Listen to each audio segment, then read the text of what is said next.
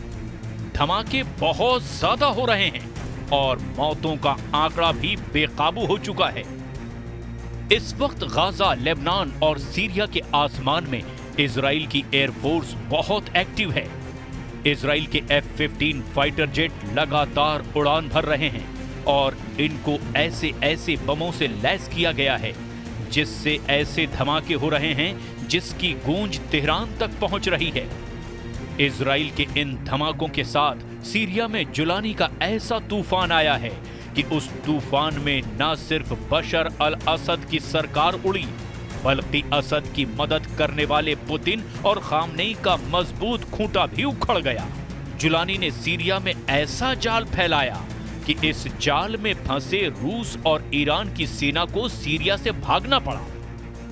Jolani का जाल बुनने वाले तुर्की और इजराइल इस वक्त बहुत खुश हैं। जुलानी का जाल इतना मजबूत बताया जा रहा है जिसकी जद में अब कई और अरब देश भी आ सकते हैं।